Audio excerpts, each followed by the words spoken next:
الحمد لله رب العالمين والصلاة والسلام على أشرف الأنبياء والمرسلين نبينا محمد وآله وصحبه أجمعين أما بعد.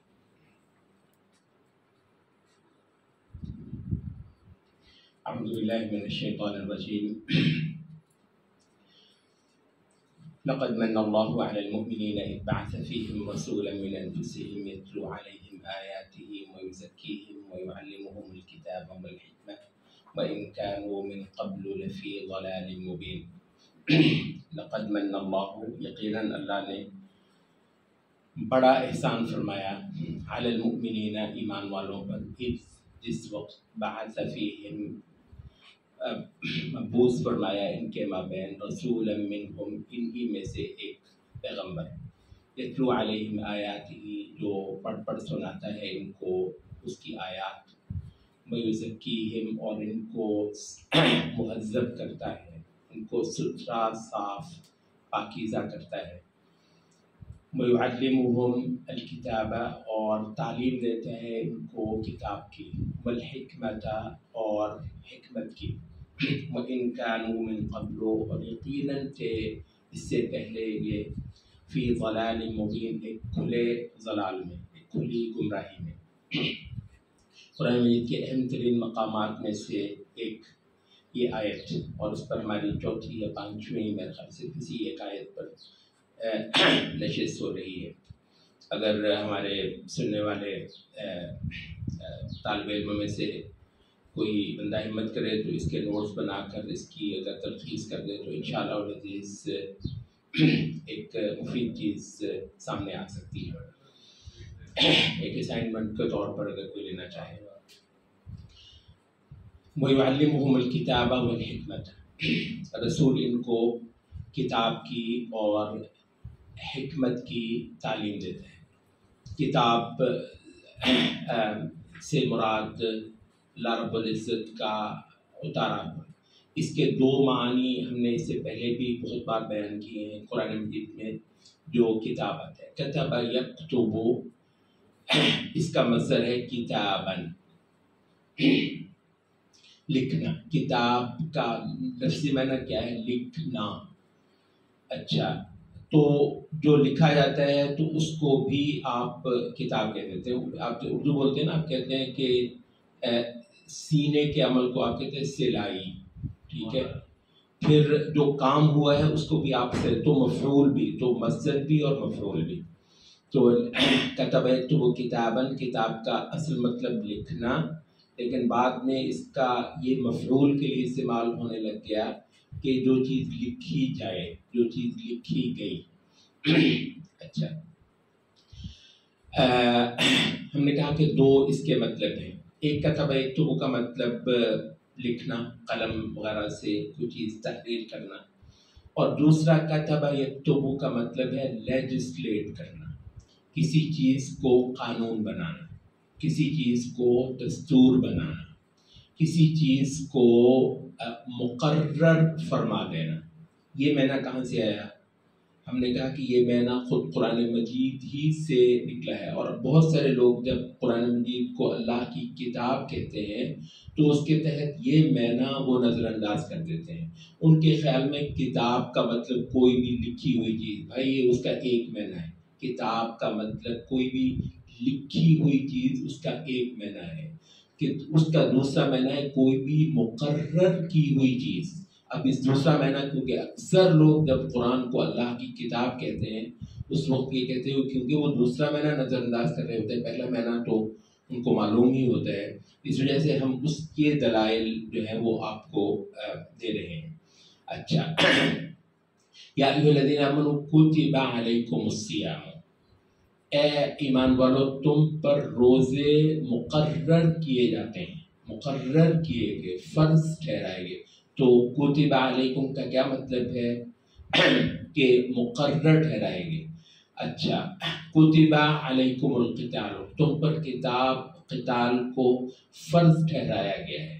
کتب علیکم القصاص تم پر قصاص کو فرض ٹھہرایا گیا ہے. بنی اسرائیل کی تاریخ بتاتے ہوئے سورۃ المائدہ میں فرمایا وَكَتَبْنَا عَلَيْهِمْ فِيهَا ہا کی ضمیر تورات کی طرف. تورات کے اندر ہم نے ان پر مقرر فرمایا تھا ان النفس بالنفس کہ جان کے بدلے جان، والعین بالعین اور آنکھ کے بدلے آنکھ، والاذن بالاذن کان کے بدلے کان، والسن بالسن دانت کے بدلے دانت تو وغیرہ وغیرہ جو ہے. تو کیا اس میں لکھا ہے کہ مقرر کیا گیا تھا، لیجسلیٹ کیا گیا تھا. اچھا سورۃ جہاں 5واں سپارہ شروع ہے والمحصنات من النساء الا ما ملكت ايمانكم کتاب اللہ علیکم. یہ جو ہے نا محرمات کا بیان ہوا. محرم عورتیں جو محرم ہیں، جیسے آدمی کی ماں اس پر حرام ہے، بہن حرام ہے، بیٹی حرام ہے، پھوپھی خالہ، اس کا نا ایک لمبا بیان ہے جہاں چوتھا سپارہ بالکل ختم ہوتا ہے. آخری لمبی آیت ہے، وہ ساری محرمات کا بیان ہے. محرمات کی دو قسمیں، ایک محرمات ابدیہ ہمیشہ ہمیشہ کے لیے جو حرام ہے جیسے ماں بیٹی، اور محرمات مؤقتہ جیسے سالی یا جیسے کوئی بھی شادی شدہ عورت جو کسی کی زوجیت میں ہے اس وقت وہ آپ پر حرام ہے، تا وقت ہے کہ وہ ادھر سے مطلقہ یا بیوہ نہ ہو جائے وہ آپ پر حرام ہی ہے. اچھا اس کے جو آخری شق ہے والمحصنات من النساء، وہ تمام عورتیں جو کسی کی زوجیت میں ہیں وہ بھی تم پر حرام ہیں. الا ما ملکت ایمانکم، اور ان سارے کے علاوہ جو ہیں جو البتہ تمہاری اگر کنیزیں ہیں وہ تمہارے لیے حلال ہیں. کتاب اللہ علیکم، اصل میں جو مقصد ہے ہمارا کتاب اللہ علیکم، یہ اللہ کا تم پر قانون ہے، یہ اللہ کا ٹھہرایا مقرر کیا ہوا ہے تم پر. تو کتاب کا مطلب قانون. اب دیکھیں نا وہ یہ بہت سے یہ آپ نے کہاں سے بھائی صاحب کتاب کا مطلب جو قرآن مجید سے ثابت ہے. میں نے آپ کو کتنے مقامات آپ کے سامنے ذکر کیے.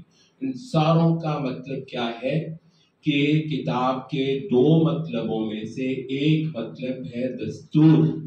تو بھائی صاحب قرآن نے خود اپنے آپ کو دستور کہا ہے. قرآن مجید لیجسلیشن ہے، اللہ رب العزت کی طرف سے صادر ہوا قانون، دستور، قاعدہ، آئین ہے. تو کتاب کا مطلب آئین، قانون، دستور، لیجسلیشن وغیرہ وغیرہ. اور یہ میں ادھر ادھر سے نہیں کہہ رہا، میں آپ کو قرآن مجید کے اپنے ہی اندر سے آپ کو ثابت کر کے دے رہا ہوں. اچھا تو قرآن مجید کے یہ جو ہے تو کتاب سے یعلمہم الکتاب، یہ نبی ان کو کتاب کی تعلیم دیتا ہے. تو مراد تو اس سے قرآن ہی ہے، ہر حال میں قرآن ہی ہے. چاہے آپ پہلا مطلب لیں کتاب اللہ کی کتاب جس کے اندر اللہ کے فرمائے ہوئے بولے ہوئے لفظ، مقدس لفظ لکھے ہوئے ہیں، پہلا معنی. اور جس کے اندر اللہ کے مقرر کیے ہوئے قاعدے قوانین ہیں تو دوسرا معنی. تو اس وجہ سے جو اس کا محل ہے کتاب کا وہ تو قرآن مجید ہے. قرآن مجید کے علاوہ کوئی نہیں اور شے نہیں ہے. اچھا تو لیکن جو معنی ہے وہ میں نے بتایا، مطلب قرآن مجید اللہ کی کتاب ہونا دو معنوں میں یہ میں نے بتایا. البتہ کتاب اس معنی میں وہ صرف اور صرف قرآن مجید ہے. اچھا یہاں ایک اور مسئلہ ہم ساتھ ہی بتاتے چلیں. کبھی بھی ہمیں ایسا مسئلے پیش آنے کے نہیں تھے اللہ مغفر. یہاں پر نا ایک طبقہ ہے جن کو آپ جدت پسند کبھی کبھی کہتے ہیں، ریویژنسٹ جن کو آپ کہتے ہیں. انہوں نے مطلب حد کر دی، یعنی اسلام کو کرپٹ کرنے میں، خراب کرنے میں. اور مسلمانوں کا جو ایک معلوم ریفرنس ہے بھائی اللہ کی کتاب، جاہل سے جاہل اور عالم سے عالم کہے گا اللہ کی کتاب سے مراد قرآن ہے. تو نہیں، آپ کو کیا پتا اللہ بھائی کہ اللہ کی کتاب سے مراد ہے وہ ساری کتابیں جو اللہ نے اتاری ہیں. اچھا تو کیا مطلب ہے اس کا؟ اچھا تو وہ کہتے ہیں کہ تو تورات بھی ہے اور انجیل بھی ہے.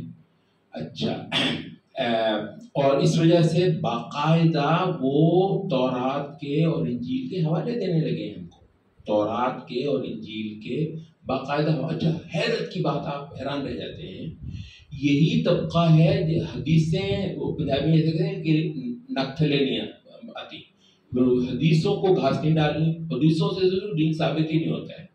البتہ تورات اور انجیل سے آج بھی دین ثابت ہوتا ہے. نبی صلی اللہ علیہ وسلم کی حدیثیں چاہے جتنی بھی صحیح ہوں ان کو تو کوئی مطلب کوئی حیثیت ہی نہیں ہے.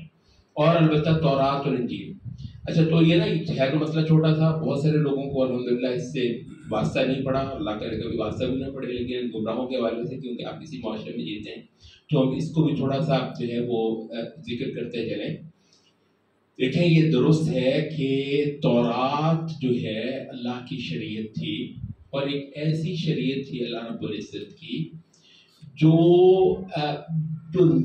نئی ایک بالکل نئی ایک رسالت آئی اور نئی ایک شریعت آئی نا عیسیٰ علیہ السلام کے ساتھ, اس کے اندر بھی تورات کی شریعت باقی رہی تھی, اور یہ عیسیٰ علیہ السلام کے پیروکاروں کو بھی تورات کی طرف رجوع کرنا لازم تھا.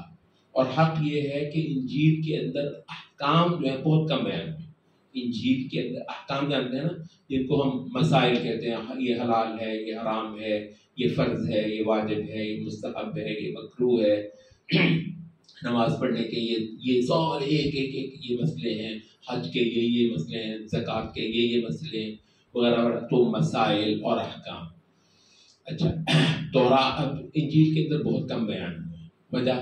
وجہ اچھا انجیل ہی کے اندر عیسیٰ علیہ السلام کا یہ قول لکھا ہوا ہے کہ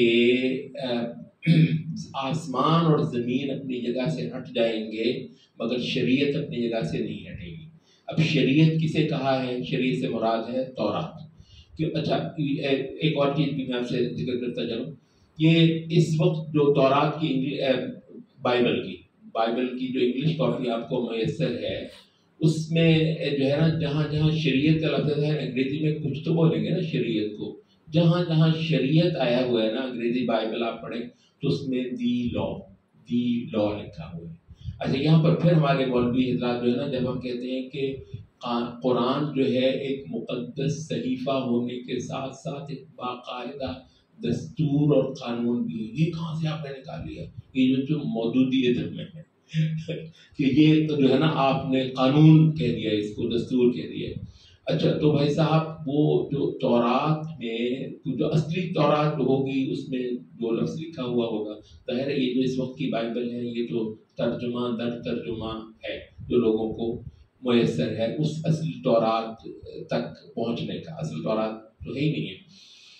تو بہرحال جیسے کسی بھی جو تراجم ہوئے ہیں تو ان میں جو انگریزی تراجم ہے اس میں ہر جگہ جہاں شریعت کا لفظ آیا وہاں دی لا, اور موسیٰ علیہ السلام کے بیان میں اتنا ہے, آپ بائبل پڑھ کے دیکھیے گا اتنا ہے, موسیٰ علیہ السلام نے کہا دی لا, شریعت. ہارون علیہ السلام کے حوالے سے بھی جو بیان بہت آتا ہے کہ شریعت, تو اس کو دی لا ہی کہا ہوا ہے. اچھا خیر بہرحال پوائنٹ جو تھا وہ یہ ہے کہ وہ جو شریعت ہے نا دی لا تورات, وہ عیسیٰ علیہ السلام کے پیروکاروں اور امتیوں کے حق میں بھی بائنڈنگ اور لازم تھا, اور احکام کے لیے اہل انجیل کو تورات بھی پڑھنی تھی, تورات کی طرف بھی ان کو رجوع کرنا تھا, اور یہ عیسیٰ علیہ السلام بھی کا حکم ہے. اور وہ میں نے وہ جو نص سنائی آپ کو انجیل کی کہ عیسیٰ علیہ السلام نے کہا تھا کہ آسمان اور زمین اپنی جگہ سے ہل سکتے ہیں مگر شریعت نہیں ہلے گی, تو وہاں مراد اس سے یہی ہے کہ وہ جو شریعت موسیٰ علیہ السلام کے وقت سے چلی آتی ہے. اچھا آپ کو پتہ ہے یہ بائبل کے کو جو آگے فردر تقسیم کیا جاتا ہے تو وہ کیا ہے, کہتے ہیں ایک اولڈ ٹیسٹامنٹ ہے, ایک نیو ٹیسٹامنٹ ہے. اچھا عربی میں اس کو کہتے ہیں العہد القدیم العہد الجدید, بلکہ اردو میں بھی جو تراجم ہیں تو وہ تورات کو نا عہد قدیم لکھا ہوتا ہے, تورات کے وہ اس پہ کور پہ عہد قدیم لکھا ہوتا ہے اولڈ ٹیسٹامنٹ, اور انجیل کے کور پر نیو ٹیسٹامنٹ لکھا ہوتا ہے عہد جدید, عہدنامہ جدید, نامہ ساتھ گزرے, عہدنامہ قدیم عہدنامہ جدید. اچھا ٹیسٹامنٹ. اچھا تو یہ درست ہے کہ مطلب بعد کی ایک امت کے حق میں پہلی امت والی شریعت باقی تھی, اور ان کو اس کے ایک ایک ورقے اور ایک ایک سطر کی طرف رجوع کرنا تھا, یہ درست ہے یہ. اچھا مگر محمد صلی اللہ علیہ وسلم کی بعثت کے ساتھ وہ سارا چیپٹر ہمیشہ کے لیے کلوز ہو گیا. اب ایک ایسا عقیدہ ہے جو امت اسلام میں 1400 سال سے معلوم ہے, کوئی مسلمان کبھی ایسا نہیں ہوا کہ اللہ کے دین کی تلاش کے لیے وہ تورات کے صفحے کھولے گا، یہ انجیل کے صفحے کھولے گا۔ اچھا، ہمارے اہل علم نے کہا کہ وہ اولڈ ٹیسٹامنٹ اور نیو ٹیسٹامنٹ ہے، یہ جو ہے نا یہ فائنل ٹیسٹامنٹ، فائنل اور اوور رائڈنگ ٹیسٹامنٹ ہے۔ تو اچھا، تو یہ ہے کہ بلکہ باقاعدہ طور پہ اہل علم نے کہا کہ محمد صلی اللہ علیہ وسلم جو لے کر آئے ہیں اس کو کافی جاننا محمد صلی اللہ علیہ وسلم پر ایمان کا حصہ ہے، اور حقیقت یہ ہے کہ ختم نبوت کے بیان کا یہ ایک بہت بڑا محور ہے۔ ختم نبوت کا مطلب یہ ہے کہ اب صرف محمد صلی اللہ علیہ وسلم بولیں گے، ہمیشہ کے لیے ساری دنیا کو زمین آسمان کے پیدا کرنے والے کی بتائی ہوئی کسی بھی بات کے لیے صرف محمد سے رجوع کرنا ہے صلی اللہ علیہ وسلم، محمد صلی اللہ علیہ وسلم کا جو لایا ہوا اس کو کرنا ہے۔ تو اب وہ اس حیثیت میں بھی مسلمانوں کے حق میں باقی نہیں ہے کہ یہ جا کر کبھی بھی اس کو پڑھیں۔ بے شک وہ ایک جو روایت ہے سند کے لحاظ سے قوی نہیں ہے، وہ بڑی ویسے مشہور ہے نا کہ عمر رضی اللہ عنہ کو نبی صلی اللہ علیہ وسلم نے کوئی تورات کا جو ہے نا کوئی کاغذ وغیرہ صحیفہ پڑھتے ہوئے دیکھا تو نبی صلی اللہ علیہ وسلم کا چہرہ جو ہے وہ غصے سے سرخ ہو گیا اور آپ نے شدید اس کو ناگوار جانا، اور مطلب اس وقت مطلب نبی صلی اللہ علیہ وسلم نے فرمایا کہ لو کان موسیٰ حیا ما وسعہ الا اتباعی، آج اگر موسیٰ بھی زندہ ہوتا تو اس کے پاس سوائے اس کے کوئی اور چارہ نہ ہوتا کہ وہ میری ہی اتباع کرے۔ موسیٰ بھی اگر آ جائے، اور اگر عیسیٰ علیہ السلام نے اگر کیا ہمارا عقیدہ ہے کہ ایک وقت عیسیٰ علیہ السلام نے آنا ہے تو وہ مکمل طور پر جو ہے نا وہ ایک الگ شریعت رکھنے کی حیثیت میں نہیں آئیں گے، بلکہ محمد صلی اللہ علیہ وسلم کی مکمل پیرو، جس طرح ہم قرآن اور حدیث کے پیروکار ہیں اس طریقے سے قرآن اور حدیث کے ذریعے سے محمد صلی اللہ علیہ وسلم کے پیروکار ہوں گے۔ تو بہرحال کہنے کا مطلب یہ ہے کہ اس وقت جو ہے نا جو الکتاب ہے وہ ہمارے حق میں وہ صرف قرآن مجید ہے۔ قرآن مجید کے علاوہ کوئی دنیا کا صحیفہ کسی حیثیت میں ہمارے لیے واجب اتباع نہیں، بلکہ لائق اتباع ہی نہیں۔ کچھ لکھا ہو آج تورات میں اس سے ہمارا دین نہیں نکلتا، اس سے ہمارا دین ثابت نہیں ہوتا۔ اور وہ جو ظالم لوگ ہیں جو اب تورات اور انجیل سے ہمارے لیے اللہ کے دین کو ثابت کرتے ہیں تو وہ شدید گمراہ ہے، بلکہ حقیقت یہ ہے کہ یہ ایک درجے میں ختم نبوت کے ساتھ ان کا ایک متعارض عقیدہ ہے۔ مطلب تو یہ ہے کتاب، تو یہ نبی جو ہے ان کو اللہ رب العزت کا جو دستور ہے اور اس کی جو کتاب ہے اس کی باقاعدہ تعلیم دیتا ہے۔ یہ تو ہو گیا ایک۔ دوسرا ہے والحکمت، اور حکمت کی تعلیم دیتا ہے۔ حکمت کیا ہے؟ اہل علم نے کہا کہ حکمت کے کسی وقت تو آتی ہے مطلب خاص قرآن مجید کے ساتھ جڑی ہوئی نہیں، مطلب الگ طور پہ حکمت کا لفظ ہے، ساتھ میں نا الکتاب کا لفظ نہیں ہے، ویسے حکمت کا معنی ہے۔ تو کہتے ہیں کہ وہاں پر حکمت کا مطلب ہوگا نبوت، حکمت کا مطلب ہے نبوت۔ اچھا یہ کیا ہے؟ کہتے ہیں یہ بھی قرآن مجید ہی سے ثابت ہے۔ داؤد علیہ السلام کا ذکر کیا تو فرمایا کہ وَآتَيْنَاهُ الْحِكْمَةَ وَفَصْلَ الْخِطَابِ، ہم نے اس کو حکمت دی اور بالکل بات کو بیان کر دینے کی صلاحیت دی، تو فصل الخطاب یہ داؤد علیہ السلام کی کہا، اور کہا کہ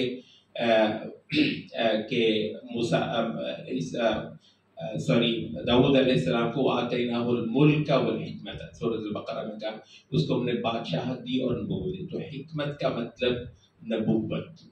اچھا حکمت کا مطلب وہ اصل لفظی مطلب کیا ہے حکمت کا؟ یہ تو استقامت مجھے اس سے پہلے بیان کر دینا چاہیے تھا۔ لفظی مطلب حکمت کا مطلب ہے جو چیز آپ کو جہالت سے یا بےہودگی سے یا غلط راستے پر چل پڑنے سے روک دے۔ حکمت جو ہے نا وہ لگام کو، پرانی عربی جو ہے اس کے اندر لگام کو بھی کہا جاتا ہے۔ یہ گھوڑے کو یا کسی اور جانور کو جو لگام ڈالی جاتی ہے، جو بالکل جو صحیح راستہ چلنے کا ہے اسی پر چلا رکھنے کے لیے ضروری ہے کہ وہ کسی ایسی سمت کو نہ جائے جو مالک نہیں چاہتا. تو لگام جو ہے وہ جانور کو روک کر رکھتی ہے کسی انوانٹیڈ جہت کی طرف جانے سے. تو حکمت کا مطلب کسی غلط راہ پہ چل جانے سے روک دینے والی چیز. یہ ہے اس کا لنگوسٹک لفظی معنی حکمت کا. اچھا، تو ظاہر ہے عام آدمی بھی حکمت دانائی کی بات کرتا ہے، لیکن اسپیسیفک سینس میں حکمت وہ ہے ایسی پتے کی بات جو انسان کبھی جان ہی نہ سکیں الا یہ کہ ان کا پیدا کرنے والا ان کو بتائے. ایسی اعلیٰ چوٹی کی بات، جو دانائی کی پتے کی بات جو صرف خدا کے بتانے کی، اس کو کہتے ہیں. اچھا، اس کی ٹرانسمیشن کیسے ہوگی انسانوں کو؟ وہ ہے نبوت. تو اس وجہ سے حکمت کا لفظ جو ہے وہ نبوت پر قرآن مجید میں بہت جگہ استعمال ہوا ہے، کہیں حکمت اور کہیں الحکم. ٹھیک ہے، تو اس کا مطلب نبوت ہے، نبوت یا پھر نبوت کی بتائی ہوئی کوئی چیز. اچھا، تو کہتے ہیں کہ اچھا اس معنی میں قرآن مجید بھی حکمت ہے، کیونکہ نبی کو جو کچھ عطا ہوا، نبی کو جو نبوت عطا ہوئی ہے اس میں سب سے بڑی چیز تو قرآن ہے نا. اچھا، تو اس معنی میں قرآن مجید بھی حکمت ہے. اچھا، یہ وجہ ہے کہ قرآن مجید کو القرآن الحکیم، ٹھیک ہے، کتاب الحکیم کہا گیا. اچھا، سورۃ القمر میں کہا گیا کہ حکمت بالغۃ، بہت آگے تک پہنچی ہوئی یہ دانائی ہے، بڑی کمال کی بڑی بلیغ دانائی ہے. قرآن مجید کو کہا گیا حکمت، قرآن مجید کو حکمت کہا گیا، حکمت بالغۃ، قرآن مجید ہی کی کہا کہ بڑی بالغ حکمت ہے. فما تغنی النذر، مگر ان بے وقوفوں کو جتنے ڈراوے دے لو ان کو فائدہ نہیں ہوتا ہے. تو حکمت بالغہ، یہ اب آپ آج بھی سنا ہوگا الحکمت البالغہ، تو لفظ بولتے ہیں، تو وہ اس سے مراد قرآن مجید ہے. تو حکمت کا مطلب ایسی پتے کی بات جو کسی کو کبھی پتہ نہیں چل سکتی تھی سوائے کہ خدا خود بتا دے. اس چوٹی کی کا لیول جو ہے تو وہ نبوت ہے، اور نبوت کے اندر پھر آنے والی چیزیں ہیں جن میں سب سے اونچا درجہ قرآن مجید کا ہے، اور اس معنی میں قرآن مجید بھی حکمت ہے. اچھا، کہتے ہیں تو یہ معنی کب ہوگا؟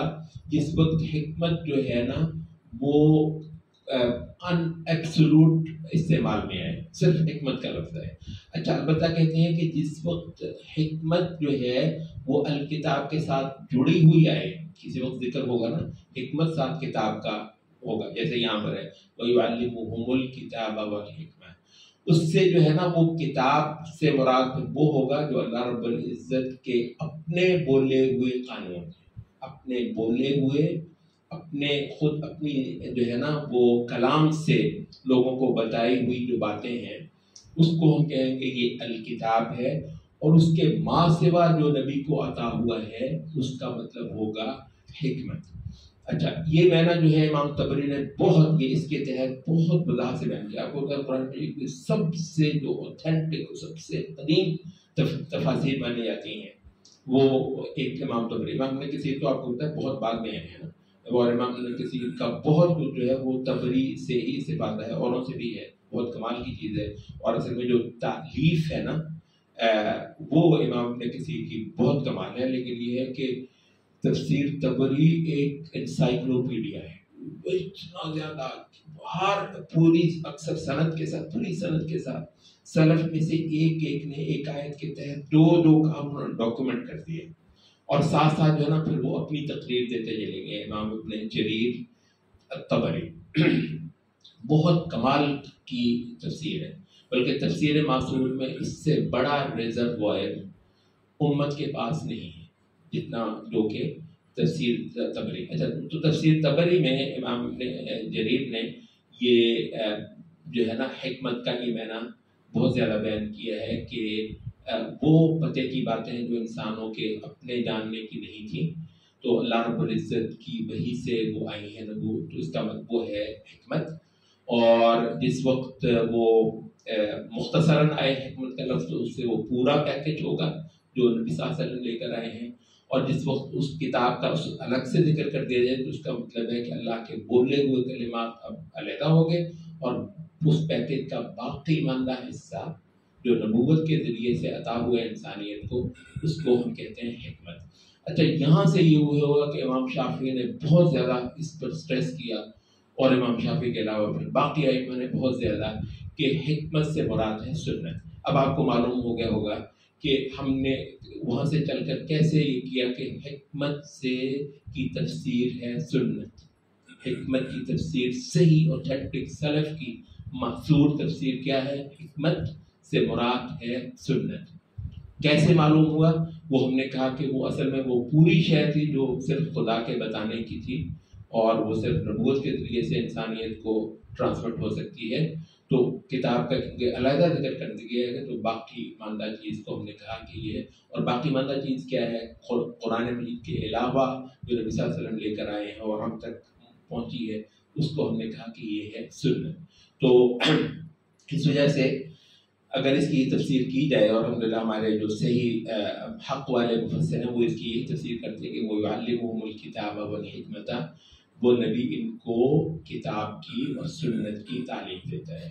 اچھا، اب وہ جو ہے نا الکتاب و سنت، کتاب و سنت آپ بولتے ہیں، ہدایت کے دو ہی سرچشمے ہیں۔ وہ جو بڑی مشہور حدیث ہے نبی صلی اللہ علیہ وسلم کی کہ بالکل زمان اپنی عمر کے آخر، زندگی کے آخر میں آپ نے فرمایا کہ ترکت فیکم امرین لن تضلوا ما ان تمسکتم بہما، دو چیزیں میں تمہارے مابین چھوڑ کر جا رہا ہوں، بلکہ خطبہ حجۃ الوداع میں اس کا ذکر آتا ہے۔ تو کبھی تم بھٹک نہیں پاؤ گے جب تک کہ تم ان دو چیزوں کے ساتھ جڑے رہو گے، وابستہ رہو گے، کتاب اللہ و سنتی، میری کتاب، اللہ کی کتاب اور میری سنت۔ تو یہ سنت یہی ہے، تو یہ ہدایت کے علم کے دو سرچشمے ہیں، ایک ہے اللہ کی کتاب اور دوسری ہے نبی صلی اللہ علیہ وسلم کی سنت۔ اب وہ سنت کی جو حیثیت ہے، جو منکرین حدیث بس یہ قرآن کافی ہے۔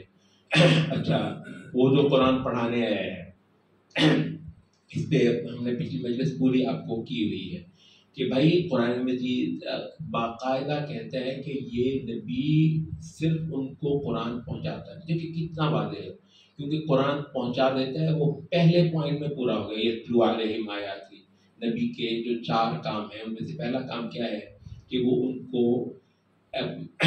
پر اللہ کی آیتیں پڑھ کر سناتا ہے۔ تو قرآن کو پہنچا دینا تو وہیں پر پورا ہو گیا، مگر نبی کا کام پورا نہیں۔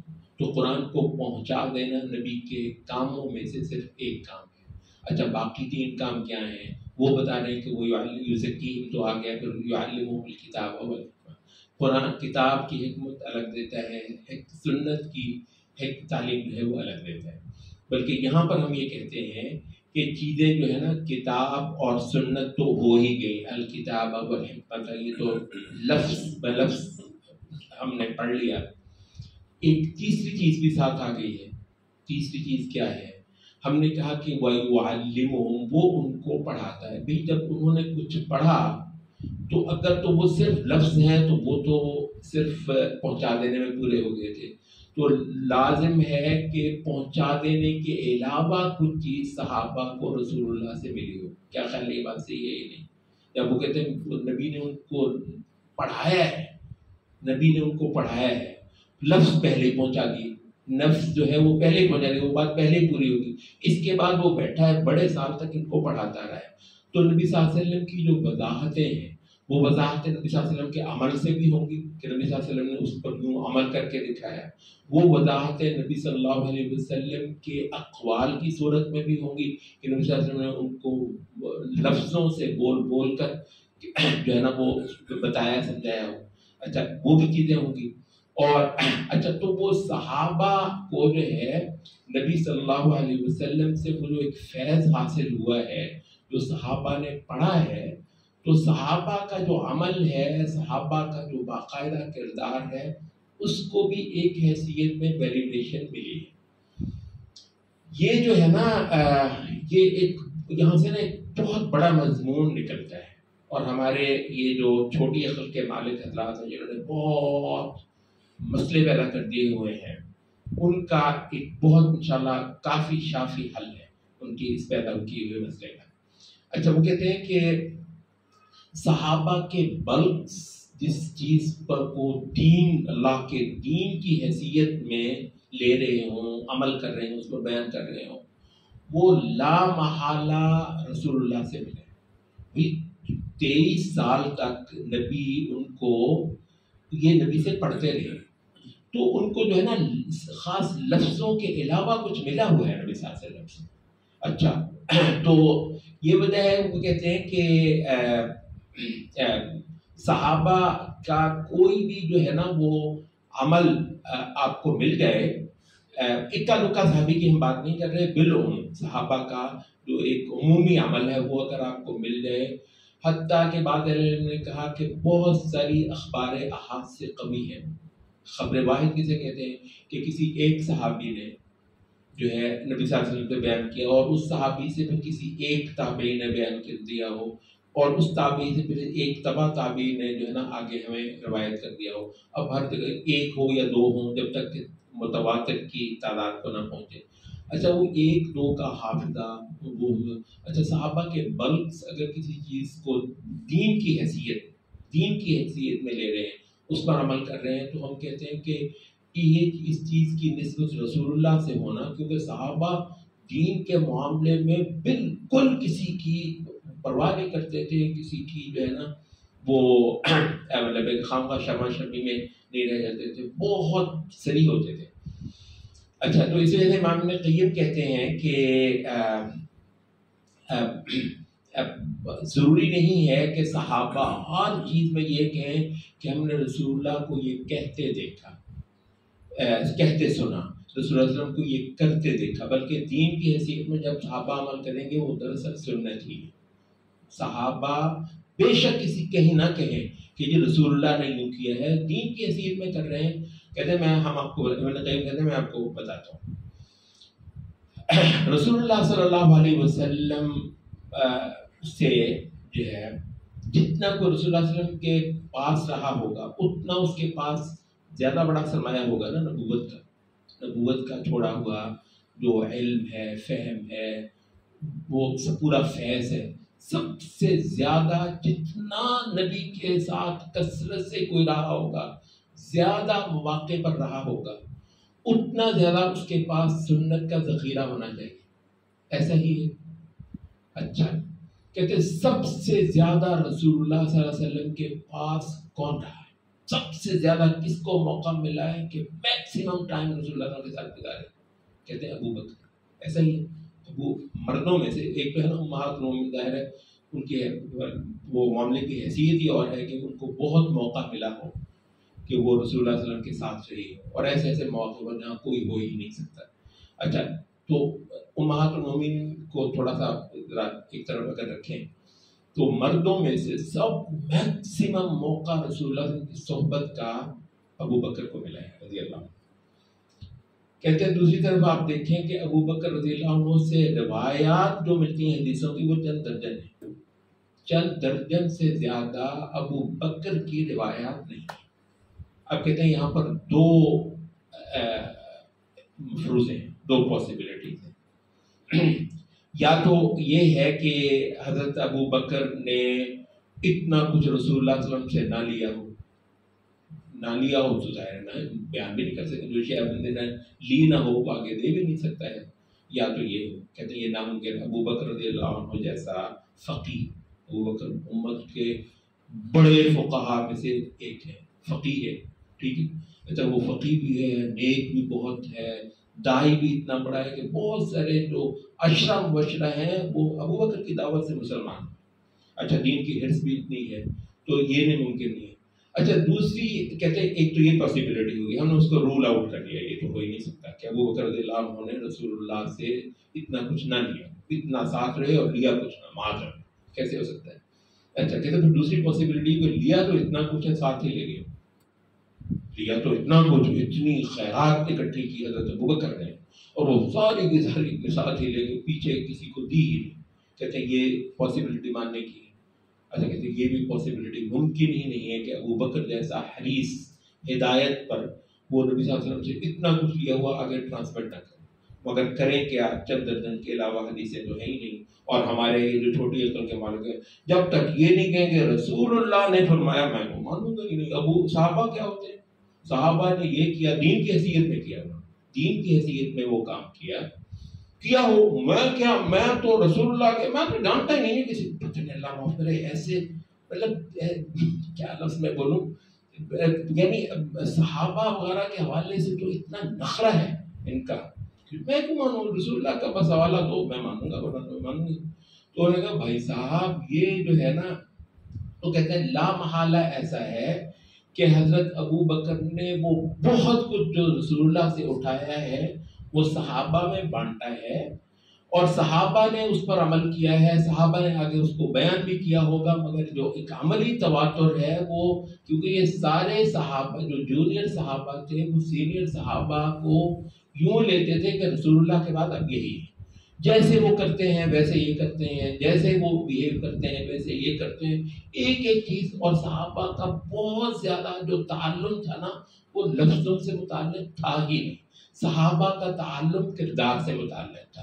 مطلب جو جن کو سینئر ہے اور جن کو رسول اللہ نے سند دی ہوئی ہے نا کہ یہ تو میرے خاص تربیت یافتہ ہے، اس اسٹیٹس میں رسول اللہ صلی اللہ علیہ وسلم جن لوگوں کو پیش کرتے ہیں ان کے تو ایک ایک چیز کو وہ اپنے اندر اتارتے تھے.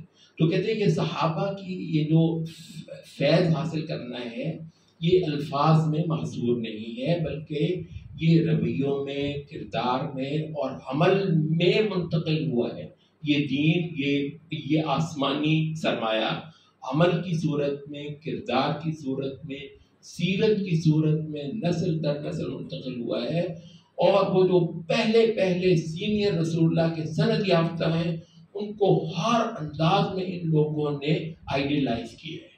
اچھا تو کہتے ہیں یہ جو آسمانی سرمایہ رسول اللہ کے ذریعے سے ابو بکر عمر عثمان علی وغیرہ ان کو منتقل ہوا ہے، تو جب یہ کسی شے کو دین کی حیثیت میں لیں، آپ آنکھیں بند کر کے لے لیا کریں، آپ لا محالہ اس میں دراصل رسول اللہ کی اتباع کر رہے ہیں. وہ یہ تو ابو بکر کی بات ہے، بے وقوف تجھے پتہ ہی نہیں ابو بکر کون ہے. وہ یہ تو ابو بکر کی اپنی بات، اور ابو بکر کی جب ابو بکر دین کی حیثیت میں بات کرتا ہے نا رضی اللہ عنہ، تو وہ تیرے جیسا ہے میرے جیسا نہیں، ٹھیک ہے. وہ ہے ہی، وہ دین کے معاملے میں اتنا امین ہے کہ وہ اپنی جو ہے نا پخ جو معادلہ لگاتا ہی نہیں ہے. اور اگر اس کو ہو تو وہ اس کو الگ سے اپنے طور پر جو ہے نا وہ کہے گا بھی اکثر ہوتا ہے کہ ابو بکر کی اپنی رائے ہے یا حضرت عمر کی اپنی رائے وہ الگ طور پہ بیان ہو. تو اس وجہ سے ہم یہ کہتے ہیں کہ وہ کہتے ہیں کہ بہت کچھ جو ہے الفاظ میں نہ بھی آیا ہو لیکن کسی نہ کسی انداز میں اگر صحابہ سے مل گیا ہوا ہے تو وہ انشاءاللہ العزیز دین ہے. اچھا یہ بات میں نے کیوں کہاں کی ہے؟ وَيُعَلِّمُهُمُ الْكِتَابَ وَالْحِكْمَةَ، کتاب کے لفظ ہمیں مل گئے، حکمت کے لفظ ہمیں مل گئے، لیکن ان دونوں کو جو پڑھایا ہے رسول اللہ نے، تو صحابہ نے جو پڑھا ہے وہ ایک ایسی چیز ہے جو صحابہ کے عمل اور ان کے بیان میں آ گئی. تو وہ چیز بھی جو ہے وہ کتاب اور سنت کی توضیح ہونے کی حیثیت میں انشاءاللہ وہ بھی ہمارے لیے اتھینٹک ہے. تو نبی کا تعلیم دینا یہ ایک ایسی چیز ہے جو انشاءاللہ قیامت تک کے لیے انسانوں کو فائدہ دینے والی چیز ہے. اور اس والے سے ہم پچھلی بار بھی کہہ رہے تھے کہ اس لحاظ سے رسول اللہ نے مجھے بھی قرآن پڑھایا. اگر میں اس لڑی کا حصہ بنتا ہوں جو صحابہ تک پہنچے گی تو رسول اللہ نے مجھے بھی دین سکھایا ہے. میں نے کہاں سے سیکھا ہے؟ اور جس کا یہ خیال ہے نا کہ میں نے وہ ایک جو ہے نا قرآن مجید کی صورت میں کچھ لفظ جو ہے نا وہ صفحے کھولے اس میں سے پڑھ کے میں نے کیا، رسول اللہ نے میں تو قرآن سے پڑھ لیا. حتیٰ کہ جو سنت بھی رسول اللہ صلی اللہ علیہ وسلم کا بیان ہے، ہم کہتے ہیں بیان کے علاوہ تعلیم ایک اور چیز ہے. پوائنٹ اصل میں اس کو نوٹ کر لیں، وہ ایک ٹرانسمیشن ہے، ایک اس نص کی، اس کانٹینٹ کی پھر ایک تعلیم ہے جو عملی بھی ہے، جو قولی بھی ہے، جو تقریری بھی ہے. تقریری جانتے ہیں نا کہ ایک شے جو ہے نا اس کو افرم کیا گیا ہو، مطلب اس پر موت اعتراض نہ کیا گیا ہو، اس کو بھی یہ حیثیت ہوگی کہ یہ رسول اللہ صلی اللہ علیہ وسلم کے ہاں یہ چیز جو ہے وہ درست ہے. اچھا تو اب یہ ہو گیا، کہتے ہیں کہ یہ ہے وَيُعَلِّمُهُمُ الْكِتَابَ وَالْحِكْمَةَ. اور آگے جو ہے وہ آخر میں وَإِنْ كَانُوا مِنْ قَبْلُ لَفِي ضَلَالٍ مُبِينٍ، اس سے پہلے یہ ایک بہت بڑی کھلی گمراہی میں تھے۔ اچھا، یہاں سے ہمارے بہت سارے اہل علم نے کہا اور علماء عقیدہ نے ایک بہت بڑا مضمون بیان کیا ہے، وَإِنْ كَانُوا مِنْ قَبْلُ لَفِي ضَلَالٍ مُبِينٍ۔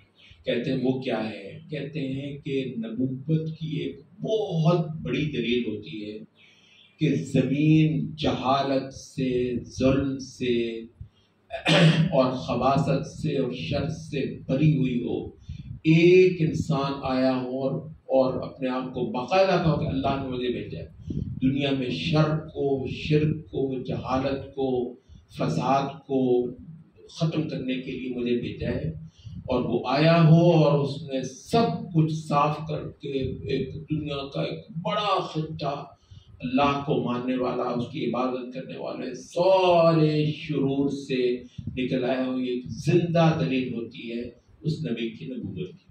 کہتے ہیں کسی جھوٹے نبی کی نبوت کو جانچنے کا بہت بڑا پیرامیٹر یہی ہے، اور سچے نبی کی نبوت کو جاننے کا ایک بہت بڑا پیرامیٹر یہی پوائنٹ ہے۔ اس وجہ سے ہم کہتے ہیں کہ مطلب ہے یعنی کون سی ایسی چیز ہے کہ دنیا میں یوں نہیں یوں ہو رہا تھا، سب کو لگی ایک جھوٹا جو نبوت کا دعوے دار ہمارے اس دور میں پیدا ہوا ہے، قادیانی جو ہے، دنیا یوں تھی اور اس نے آ کے یوں کر دی، کیا ہوا؟ پتہ بھی نہیں ہے، پتہ بھی نہیں ہو رہا، بڑی خلقت جو ہے وہ پتہ نہیں کس کس ظلم میں، جہالت میں، خباثت میں مطلب بالکل گڑی ہوئی ہو، اور اس کو نکال کر جو ہدایت کی راہ پر ڈال دیا۔ ادھر دیکھو محمد صلی اللہ علیہ وسلم، جزیرہ عرب کی ایک تصویر دیکھو رسول اللہ کی بعثت سے پہلے، سبحان اللہ، اور اس کی ایک بہت اچھا اسکیچ آپ کو ملتا ہے حضرت جعفر طیار کے اس بیان میں جو نجاشی کے دربار میں انہوں نے بیان کیا، اے نبی، اے بادشاہ، ہم لوگ سراسر جاہلیت میں تھے، ہم بت پوجتے تھے، مردار کھاتے تھے، زنا کرتے تھے، پاک دامن عورتوں پر تہمت لگانے سے ذرہ نہیں کتراتے تھے، ہمارا جو طاقتور تھا وہ ہمارے کمزور کو کھا جاتا تھا، مطلب ہے اور بھی کچھ جو ہے نا، کچھ جو برائیاں ہیں، بہت بڑی بڑی برائیاں، ان کا بیان بہت اچھا ہے۔ اور اے بادشاہ، اللہ نے اس حالت میں ہماری طرف اللہ نے ایک رسول بھیجا، اس نے ہم کو اس راستے پر لگایا کہ شرک نہیں کرنا، جھوٹ نہیں بولنا، کسی کے ساتھ ناانصافی نہیں کرنی، وغیرہ وغیرہ وغیرہ۔ اب تو ہمارے اخلاق پاکیزہ ہوئے، ہماری زبانیں صاف ہوئی، اس جرم پہ اے بادشاہ یہ لوگ ہماری جان کے پیچھے پڑے ہوئے، کیونکہ یہ اسی دین کے اوپر جو ہے نا وہ برقرار ہیں اور ہمیں مجبور کرنے وغیرہ وغیرہ۔ اس مضمون کی جو باتیں جعفر دیا ہے بڑا وہ مختصر، اور اگر آپ اس کو تھوڑا سا اسٹریچ کر لیں، حقیقت یہ ہے کہ اتنا زبردست بیان ہے نبوت کا، اتنا زبردست بیان ہے نبوت۔ تو کہتے ہیں نبوت ایک سورج ہے بھائی، وہ چھپتا ہی نہیں ہے، وہ جو ہے نا وہ جو کیسے پتا کریں بھائی اس نے کیا کیا ہے جان، اس کے آنے سے دنیا کو فرق کیا پڑا ہے، یہ بکواس کر کے ذرا میں نبی ہوں نبی ہوں نبی ہوں، ایک پتا نہیں ہلا دنیا میں، ایک پتا نہیں ہلا کہ دنیا جو ہے نا وہ شر سے خیر کی طرف بڑے نوٹیبل ویزیبل سطح پہ پتا بھی نہیں ہلا۔ تو یہ کیا ہے؟ ادھر دیکھو محمد صلی اللہ علیہ وسلم وہ بول سکتے ہیں دنیا کے نقشے بدل جاتے ہیں۔ اچھا، خاص طور پر جو ہے وہ آپ یہ دیکھیں، کہتے ہیں کہ دنیا کے باقی بہت سارے جو تہذیب کے بڑے بڑے گڑھ تھے، سبحان اللہ، کہتے ہیں یہ ساروں کو اللہ نے چھوڑ دیا اپنے آخری نبی کو جب مبعوث فرمایا، کیونکہ اس کی نبوت اتنی ویزیبل ہونی چاہیے، اتنی زبردست ہونی چاہیے تھی، تو اس کے اندر غیر معمولی جو ہے نا انتظامات اللہ رب العزت نے فرمائے۔ تحریک کے جو بڑے بڑے مراکز ہیں، کہتے ہیں ہند ایک بڑا مرکز تھا، فلسفہ، حکمت دانائی، پرانے ہند میں، انیشینٹ انڈیا میں اچھی خاصی ہے۔ یونان، یہ جو یونان تو ویسے مرکب گیا تھا، روم، اچھا فارس تو دانائی کا بادشاہ اپنے آپ کو سمجھتا تھا، اتنا کچھ جو ہے۔ اچھا کہتے ہیں تو تہذیب کے بڑے بڑے مراکز جو ہیں کھڑے بھی تھے، قائم بھی تھے۔ وہ جس خطے کو تہذیب کی ہوا نہیں لگی تھی وہ جزیرہ عرب تھا، بالکل کہتے ہیں پوری دنیا سے کسی وجہ سے مطلب کٹا ہوا، نہ یہاں کے لوگ باہر جانے کے، نہ باہر کسی وجہ سے اللہ نے یہاں پر کوئی ایسی اٹریکشن ہی نہیں رکھی ہوئی تھی کہ باہر کے لوگ یہاں پر آ کر بیٹھے. یہ تیل تو بھی نکلا ہے نا ساری دنیا، گرم وہ بہت اچھا لگا، ساری دنیا باہر نکلی، تیل نکل کے لے جاتے. اللہ کا شکر ہے تیل نہیں نکلا ہوا تھا وہاں پہ. سو ٹھیک ہے، بالکل پیاس اور بنجر اور گرمی اور تپش، کون جائے گا وہاں پہ؟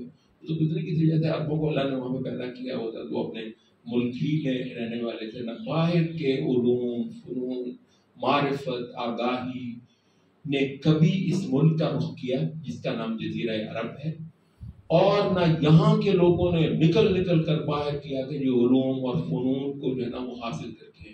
کوئی علم نہیں ہے ان کے پاس، کوئی ایسا فن نہیں ہے، کوئی ایسی دانائی اور حکمت وغیرہ کے ذخیرے جو جیسے کیسے جو کتابیں اور لائبریریاں تھیں اس وقت کی دنیا میں. جزیرہ عرب کو اس کی ہوا جو کہتے ہیں اتنا بالکل بے آب و گیا اور دنیا کی تہذیبوں سے کٹا ہوا. وہاں سے ایک سورج ایسا چڑھتا ہے کہ سب کے چراغ گل کر دیتے، سب کے چراغ گل کر دیتے. اس کے بعد پھر روم بھی، فارس بھی اس کے آگے صرف یہ نہیں ہے کہ عسکری طور پر ہارتے ہیں، تہذیبی طور پر ہاتھ کھڑے کرتے تھے. اور ہر جو ہے نا تہذیب اس سے معروف ہوتی. اس کے پڑھائے ہوئے پھر پوری دنیا کو پڑھاتے، اس کے سکھائے ہوئے پھر پورے جہان کے استاد ہوتے. تو تہذیب، آگہی، اویئرنیس، شعور کا سب سے بڑا حوالہ دنیا میں محمد ہو جاتے ہیں صلی اللہ علیہ وسلم. کہتے ہیں کہ اتنا بڑا وہ انکار ہو بھائی صاحب، یہ کوئی ایسا نہیں کوئی ایک آدھ دلیل اور بحث. یہ بھائی سورج ہے، سورج کی دلیل چاہیے ہوتی ہے آپ کو. گھپ اندھیرا تھا بھائی، گھپ اندھیرا تھا. سورج چڑھا، وہ گھپ اندھیرا جس نے دیکھا ہوا ہے، سورج چڑھا جس نے دیکھا ہوا ہے، اس کو دلیلوں کی کیا ضرورت ہے؟ دلیلیں دینے کہ یہ سورج ہوتا ہے. سورج تو بس سورج ہوتا ہے، روشنی کرتا ہے جہان کے اندر. ہر آدمی دیکھتا ہے، ہر آنکھوں والا اس کا دیکھتا ہے. تو کہتے ہیں کہ یہ ایک بہت بڑی دلیل ہے نبوت کی، نبوت کے سچا ہونے کی ایک بہت بڑی دلیل ہے. اور اچھا یہاں پر میں ایک اور چیز ذکر کروں، بڑا انشاءاللہ فائدہ مند بات ہے. وہ کہتے ہیں جس وقت رسول آتا ہے، ابھی تو اس نے دنیا تبدیل نہیں نا کی، رسول جس وقت آیا ہی ہے تو وہ رسول ہی نا، اس پر ایمان واجب ہے. ابھی یہ میں جو باتیں کرتا ہوں کہ یہ بھی اتنی بڑے رسول ہونے کی دلیل ہے، یہ تو مجھے دستیاب ہوئی ہے، یہ تو آپ کو دستیاب ہوئی ہے. ابو بکر کو تو دستیاب نہیں تھی، وہ تو ابھی جہان کے اندر وہ جو تبدیلیاں برپا کرنی تھی، بالکل اندھیرا تھا، جہان کو روشن کر دیا جس کی ہم بات کر رہے ہیں. ابھی تو وہ عملاً وہ پورا واقعہ ہوا نہیں ہے، وہ تو کرنا ہے نبی صلی اللہ علیہ وسلم نے. اچھا ابھی جو جس پر ابو بکر رضی اللہ عنہ ایمان لے کر آ رہے ہیں، جس پر علی رضی اللہ عنہ ایمان لے کر آ رہے ہیں، جس پر خدیجہ رضی اللہ عنہ ایمان لے کر آ رہی ہیں، تو وہ تو اور چیز دیکھ کر ایمان کو لانا ہے نا. ابھی یہ تو چیز واقعی نہیں ہوئی ہے. اس وجہ سے اہل علم نے کہا کہ نبوت کے دلائل، یہ جو ہے نا آپ کو امام بہقی نے پوری ایک کتاب لکھی ہے دلائل النبوت، روایات حدیثیں اس پہ لے کر آئے دلائل النبوت. اس پہ بہت زیادہ معجزات کا ذکر ہے، معجزات اور نبی صلی اللہ علیہ وسلم کی نبوت کے حق ہونے کی جو شہادتیں ہیں ان سے متعلقہ جتنے روایات ہیں وہ ساری کی ساری امام بہقی نے دلائل النبوہ کے عنوان سے ایک پوری کتاب جو ہے نا وہ جمع کر دی. بڑی اچھی مفید کتاب ہے. اور حقیقت اس وقت کیونکہ ایک ہمیں ایک نیا مرحلہ پیش ہے، دراصل گلوبلائزیشن جس چیز کا نام ہے نا وہ بالکل ایک نیا عہد ہے انسانیت کی تاریخ میں. جب دنیا کے اندر یہ ملک اور معاشرے، یہ فلاں معاشرہ ختم ہو گیا، پوری دنیا ایک معاشرہ ہونے جا رہی ہے، پوری دنیا تقریباً عملاً ایک ملک ہونے جا رہی ہے. اچھا تو اس میں جو ہے نا اس کو آپ گلوبلائزیشن کہتے ہیں. تو گلوبلائزیشن کے اپنے کچھ چیلنج ہیں. اچھا ظاہر ہے ہم نے اس گلوبلائزیشن کے میں جانا ہے، محمد صلی اللہ علیہ وسلم کے بغیر تو ہم نے نہیں جانا. اللہ مطلب ہمیں وہ دن نہ دکھائے کہ ہم ہوں اور ہمارے ساتھ محمد صلی اللہ علیہ وسلم نہ ہوں. ٹھیک ہے، تو ہم تو جئیں گے محمد صلی اللہ علیہ وسلم کے ساتھ، مریں گے تو ان کے ساتھ. اچھا تو اس میں جو ہے نا نبی صلی اللہ علیہ وسلم کی نبوت کو لے کے چلنا تو ایک چیلنج ہے. اور ہمارے جس طرح کے حرکتیں ہیں، کرتوت ہیں، حقیقت یہ ہے کہ وہ بہت زیادہ اپ ٹو دا چیلنج معاملہ ہے نہیں. اللہ تعالیٰ ہمیں معاف کرے، کیونکہ اس وقت ایک ایسی امانت تھی جو ہمیں ڈیلیور کرنی. اس موقع پر ایک امانت ہے ہمارے پاس جو انسانیت کو ہمیں ہی ڈیلیور کرنی ہے. اور اس میں جتنا سارا کچھ جو ہے نا وہ ذمہ داری ہے وہ ہمیں ہی نبھانی تھی۔ تو مطلب اس حوالے سے مطلب یہ چیز جو ہے نا وہ اہم ہے۔ تو ہم یہ کہتے ہیں کہ نبوت کے جو دلائل ہیں وہ جس وقت نبی آتا ہے وہ کچھ مختلف ہو سکتے ہیں، اور جب وہ نبی آ کر چلا جاتا ہے تو اس کے دلائل ایک اور رنگ اختیار کرتے ہیں، وہ باغبانوں کے لیے ہوتے ہیں۔ نبوت کے حق ہونے کے، نبی کی سچائی کے کچھ دلائل ایسے ہیں جو باغبانوں کو اللہ کی طرف سے میسر کرائے جاتے ہیں۔ اچھا، اور کچھ دلائل ایسے ہیں جو اس وقت ابھی وہ دلائل میسر نہیں، تو ان کو کچھ اور دلائل میسر کروائے جائیں گے۔ یہاں سے ایک بہت بڑا مخمصہ جو ہے نا انشاءاللہ آپ کے لیے حل ہوتا ہے کہ نہیں، وہ جو آپ ہمیں بتاتے ہیں کہ قرآن مجید آپ کو پتا خود ایک کلام معجز ہے، خود قرآن مجید ایک معجزہ ہے، اور اتنے سارے واقعات سناتے ہیں کہ اتنا بڑا شاعر تھا، اس نے قرآن سنا تو ہاتھ کھڑے کر دیے۔ مطلب یہ ہے کہ وہ کتنوں نے شاعری چھوڑ دی، کہ بھائی یعنی قرآن کے ہوتے ہوئے ہم لوگ اپنے جو ہے نا وہ زبان کے جوہر دکھاتے ہوئے میرے شرم آنی ہے، قرآن شاعری چھوڑ دی۔ اچھا، قرآن نے چیلنج کیا کہ اچھا، تو وہ کہتے ہیں کہ یار وہ جو ہے نا چلے واقعات ہوگا کہ اس کے بلاغت کے اندر ایسا ہوگا کہ شاعروں کے بھی ہاتھ کھڑے ہو گئے، ادیبوں کے بھی ہاتھ کھڑے ہو گئے، قادر الکلام سے قادر الکلام انسانوں کی سٹی گم کر دی اس نے اور بالکل سرنڈر کروا دیا، اور قرآن کا معجزہ ہونا نبی صلی اللہ علیہ وسلم کی صداقت کی دلیل بنا ہوگا۔ یہ بات یہ ہے کہ اس وقت ہم تو کیا اس وقت کے عرب بھی عربی کا وہ ذوق نہیں رکھتے جس میں قرآن مجید کا یہ پہلو جو ہے نا واقعہ وہ ٹیسٹ کر سکے۔ یہ تو ٹیسٹ کرنے کی چیز ہے۔ اب یہ میں آپ کو بتاؤں کہ یہ ایسا معجزہ ہے جناب، ایسا پرلطف ہے، آپ کہتے ہیں مجھے تو نہیں آ رہا، آپ بتا رہے ہیں چلیں میں کر لیتا ہوں، آپ کی تھوڑا سا آپ کا مطلب احترام کر لیتا ہوں۔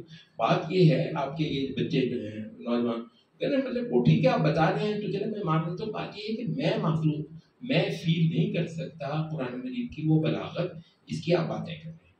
تو معجزہ تو اسی وقت ہوا نا جب یہ بھی فیل کرے گا، وہ تو کرتا ہی نہیں۔ اچھا، اس میرے میں ظاہر ہے وہ فرق آ گیا۔ ہم نے وہ مخمص ہم نے کہا کہ بھائی کچھ دلائل ایسے ہیں جو اس وقت جو انسان تھے نا ان کو دستیاب کروائی گئی تھی، اور اگر وہ دلائل اس لیول پر ہمیں میسر نہیں ہے کیونکہ ہماری عربی وہ اعلیٰ عربی نہیں ہے، عربی معلیٰ ہمارے پاس نہیں ہے، بلکہ بہت سارے عربوں کے پاس نہیں ہے۔ ہاں، یہ الگ بات ہے کہ جن لوگوں نے ٹھیک عربی پہ محنت کی ہے، تاکہ بہت سارے یورپینس، بہت سارے مستشرقوں نے جنہوں نے عربی میں صحیح کمال پیدا کیا، انہوں نے قرآن کے بارے میں آج بھی یہ شہادت دی ہے کہ ایسا کلام ہے کہ اس کی ٹکر کا کلام انسان کے لانے کا ہے ہی۔ اچھا، انہوں نے وہ اطلاع، لیکن وہ نیرو ڈاؤن ہو گیا نا، بڑے تھوڑے طبقے ایسے ہو گئے جو واقعتاً اس حسن کو فیلنگ کی سطح پر اپریشیٹ کر سکے۔ عام خلقت بہرحال اس قابل نہیں، یہ ایک ایسی بات ہے جو بالکل ہمارے سامنے ہے۔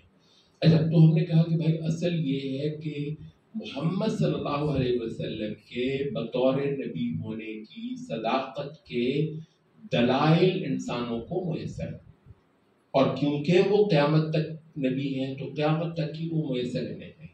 اصل مقصد یہ ہے، ہاں وہ دلائل کی کچھ خاص صورت ایک دور کے انسانوں کو زیادہ میسر آ جائے، ختم تو وہ ابھی بھی نہیں ہوئے۔ ہم نے کہا جن لوگوں نے آج بھی عربی کی بلاغت پر محنت کی ہے انہوں نے آج بھی شہادت دی ہے اور دیں گے انشاءاللہ۔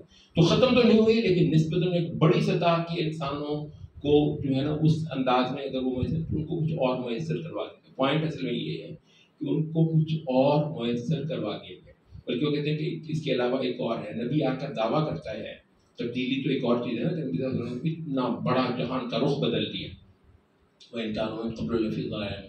اس کے علاوہ بھی ایک اور ہے، وہ ہمارے اس موضوع سے متعلق بے شک نہ ہو، کہتے ہیں وہ ہے رسول کا جیت پا کر جانا اور اس کے منکروں کا مکمل خاتمہ ہو جانا زمین پر آسمان کا اتنا کھلا فیصلہ ہو جانا کہ آنکھیں والے صاف کہیں کہ یہ جو اس نے رسالت کا آسمان والے کا نمائندہ ہونے کا دعویٰ کیا ہے، آسمان نے واقعات اس کی عملاً تائید کر کے پوری دنیا کو دکھا دی۔ اس کے نافرمانوں اور منکروں کو مکمل تباہ و برباد۔ وہ عاد کا قصہ کیوں سناتا ہے قرآن؟ عاد کا، سمود کا، قوم نوح کا، مدین کا، وہ اسی وجہ سے کہ رسول آتا ہے تو اس کے منکروں کو بالکل صفایا کر کے تو رسول کو جیت دلوا کر لننصر رسل ولقد سبقت کلمتنا لعبادنا المرسلین، ہمارا کلمہ، ہماری کہی ہوئی بات بالکل پہلے ہی ہو گئی ہے لعبادنا المرسلین، ہمارے ان عباد کے لیے جو مرسل ہوتے ہیں، جو ہماری طرف سے رسول بنا کر بھیجے گئے ہوتے ہیں، ان کے لیے ہماری پکی بات ثابت ہو پہلے سے ہی کہہ دی گئی. کیا ہے؟ وَلَقَدْ سَبَقَتْ كَلِمَتُنَا لِعِبَادِنَا إِنَّهُمْ لَهُمُ الْمَنْصُورُونَ. ان کی نصرت ہو کر رہے، ان کی مطلب یہ کوئی مولوی ٹائپ نہیں ہے، پتہ نہیں مطلب جیتے نہ جیتے، نہیں یہ رسول ہیں تو یہ جیتے کر جائیں گے، جیت پا کر دکھا کر رہیں گے. إِنَّهُمْ لَهُمُ الْمَنْصُورُونَ، یہ نصرت پا کر ہی رہیں گے. وَإِنَّ جُنْدَنَا لَهُمُ الْغَالِبُونَ، کے ساتھ کھڑا ہوا جو ہمارا جدہ ہے وہ غالب ہو کر دکھائے. اچھا، یہ پہلے سے پیش کی دعویٰ کیا جاتا ہے اور پھر اس کو پورا کر کے دکھا دیا جاتا ہے. اچھا، یہ تو دلیل ہے رسالت کی کہ وہ آئے گا، وہ جیت پا کر دکھائے گا اور اس کے منکرین بالکل کھیت ہو جائیں گے، زمین خاک ہو جائیں گے. یہ جو دلیل ہے. اچھا، آپ کو پتہ ہے یہ بھی کب ہوگی؟ رسول کے مطلب زندگی کے بالکل آخر میں جا کر ہوگی، یا پھر یہ ہے کہ زیادہ خلقت اس معجزے کا مشاہدہ رسول کے جانے کے بعد کرے گی، رسول کے جانے کے بعد کرے گی. اچھا، تو یہ دلیل بھی ان لوگوں کے لیے ہوئی جو رسول کے بعد آتے ہیں. رسول ایک ایسا واقعہ کرتا ہے پھر صدیوں تک کے لیے وہ دلیل کفایت کرتی ہے کہ یہ آیا تھا اور یہ جیت پا کر اپنے دین کو کا قلعہ زمین پہ گاڑ کر اور اپنے منکروں کا پوری تہذیب، ان کا دین مکمل ختم کر کے جہان سے گیا ہے. جو بعد کی نسلیں صدیاں جو ہیں وہ اس ایک دلیل سے استفادہ کرتے ہیں. محمد صلی اللہ علیہ وسلم کے رسالت کی یہ بھی بہت بڑی دلیل ہے، کیونکہ انبیاء رسولوں کے حوالے سے جو اللہ کی سنت رہی ہے وَلَن تَجِدَ لِسُنَّتِ اللَّهِ تَبْدِيلًا، محمد صلی اللہ علیہ وسلم کے حوالے سے بالکل اتنی بڑی سطح پر اس نے اپنی مینیفیسٹیشن کی ہے، ظہور کر کے یہ گئی. یہ دلیل ہمارے لیے رسول اللہ کے زمانے میں جو لوگ نبی صلی اللہ علیہ وسلم کو بہت زیادہ جو ہے نا وہ مشکلات درپیش تھی، وہ اسی وجہ سے صحابہ کا جو ایمان ہے وہ مطلب ویسا ایمان ہمارا ہو نہیں سکتا ہے، کیونکہ انہوں نے تو رسول اللہ علیہ وسلم در بدر پھر رہے تھے اس وقت مطلب یہ دلیلیں نہیں تھی، اس وقت یہ دلیلیں میسر ہی نہیں آئی تھی. صحابہ نے اور قسم کی دلیلیں دیکھ کر تو نبی صلی اللہ علیہ وسلم پر جو ہے نا وہ ایمان لے کر آئے. تو موٹی جو خلاصہ ہے وہ یہ ہے کہ شروع نبوت میں جو نبوت کے دلائل ہوتے ہیں وہ نسبتاً مختلف ہو جایا کرتے ہیں بنسبت ان دلائل کے جو نبی کے زندگی کے بالکل آخر میں، اور زیادہ بہتر لفظ یہ ہوں گے کہ نبی صلی اللہ علیہ وسلم کے نبی کے دنیا سے جانے کے بعد پھر صدیوں تک کے لیے پوری انسانیت کو اس نبی کی صداقت کی گواہی دیتے بتاتے ہیں. تو یہ دلائل ہیں وہ مختلف ہے، اور اصل مقصد یہ ہے کہ کچھ نہ کچھ دلائل نبی کی نبوت کو ہم کو حاصل ہو، کچھ نہ کچھ دلائل ہم کو حاصل ہو. تو کسی زمانے کے لوگوں کو کچھ دلائل اللہ نے دستیاب کروا دیے، پھر کسی اور زمانے کے لوگوں کو کچھ اور دلائل اللہ رب العزت نے دستیاب کروا دیے.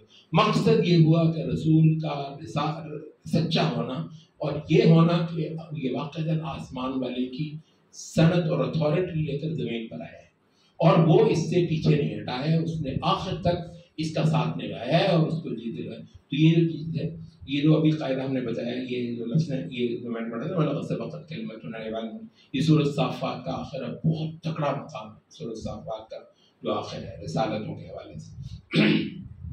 اچھا، تو یہ اللہ نے قانون بتا دیا رسالت کے حوالے سے.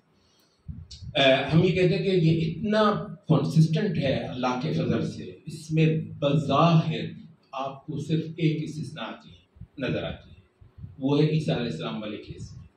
عیسیٰ علیہ السلام کا کیس مطلب کیا ہوا ہے کہ چاہے وہ آپ ان لوگوں کا لے لیں جو استغفر اللہ کہتے ہیں عیسیٰ علیہ السلام کو انہوں نے قتل کر دیا تھا، یا یہ ہے کہ آپ ہمارے اہل اسلام والا بیان لیں جو کہتے ہیں کہ قتل نہیں کر سکے تھے.